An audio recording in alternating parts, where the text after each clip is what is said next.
जी तो प्यारे बच्चों, कैसे हैं आप? मैं उम्मीद करता हूँ कि आप सब ठीक होंगे। आज की वीडियो में बात करेंगे हम आपसे difference between mitosis and meiosis, कि जो माइटोसिस है, this is mitosis and this is meiosis, इन दोनों में खासा फ़र्क क्या है। तो आपने ये 3 डिफरेंस याद करने हैं। ये लॉन्ग क्वेश्चन के तौर पे भी आपको आ सकते हैं। So during mitosis 2 daughter cells are formed from the parent cell. यानी माइटोसिस में जो है वो 2 डॉटर सेल्स बनते हैं। जैसे आपको नज़र आ रहा है कि माइटोसिस हुई तो 2 डॉटर सेल्स बन गए। और आपको अगला तो इसका ऑल्टरनेट समझ में आ ही गया होगा कि मियोसिस में क्या होता है कि 4 डॉटर सेल्स बनते हैं, ठीक है, पेरेंट सेल्स। ये पेरेंट सेल है और इसकी डिवीजन हुई तो ये आपको 4 डॉटर सेल्स बनते हुए नज़र आ रहे हैं। ये हो गया आपका पहला डिफरेंस। दूसरा है, the number of chromosomes in the daughter cells remain same as in the parent cell. यानी यहाँ पे अगर 2n था तो ये सारे सेल, दोनों सेल 2n होंगे। 46 क्रोमोसोम्स थे तो इसमें 46 क्रोमोसोम्स होंगे। और यहाँ पे अगर आप देखें तो यहाँ पे 46 क्रोमोसोम्स थे, लेकिन यहाँ पे सब में 4 बनेंगे और चारों में 23 क्रोमोसोम्स होंगे।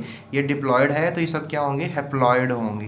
ये मैंने डिप्लॉयड हैप्लॉयड की बातें आपसे की थी जब मैंने आपसे ट्रांसमिशन ऑफ कैरेक्टर्स का टॉपिक समझाया था आपको। तो आपने ये वीडियो भी लाजमी देखनी है, ट्रांसमिशन ऑफ कैरेक्टर्स वाली। आप लिखेंगे transmission of character space GS academy, आपको मेरी ये वाली वीडियो मिल जाएगी। उसके बाद हमारे पास है जी third, mitosis occurs in somatic cells. हाँ, ये मैंने आपको बात अभी इतनी डिटेल में कभी भी नहीं बताई पहले। हमारी जो बॉडी के सारे सेल्स होते हैं वो सोमैटिक सेल्स होते हैं, लेकिन फीमेल्स में आपको पता है ओवरीज होती हैं और मेल्स में जो है वो टेस्टीज होते हैं।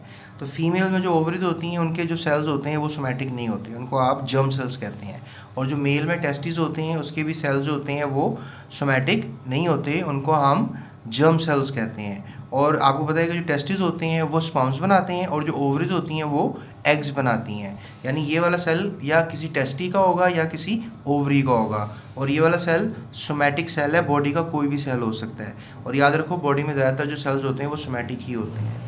तो जर्म लाइन सेल्स होते हैं वो बहुत कम होते हैं, यानी मियोसिस करने वाले सेल्स बहुत कम है और माइटोसिस करने वाले सेल्स बहुत ज़्यादा हैं। तो ये हमारा थर्ड डिफरेंस आ गया, right. And I hope so कि आपको इस क्विक लेक्चर में क्विक रिव्यू पता लग गया कि कैसे होगा डिफरेंस माइटोसिस में और मियोसिस में। अगर इसके आप क्वेश्चन आंसर करना चाहते हैं अभी मेरे साथ, तो डिस्क्रिप्शन में जो है सारे क्वेश्चन आंसर्स हैं, वो आप कर सकते हैं। नोट्स चाहते हैं तो डिस्क्रिप्शन में नंबर है, माइनर से अमाउंट पे करके आप नोट्स भी हासिल कर सकते हैं। इसके अलावा प्लेलिस्ट से फॉलो करके आप पूरी बुक की videos totally free of cost देख सकते हैं। So that's it, thank you so much. अपना ख्याल रखिएगा और जाते चैनल को सब्सक्राइब कीजिएगा। That's it, thank you so much, take care, अल्लाह हाफ़िज़।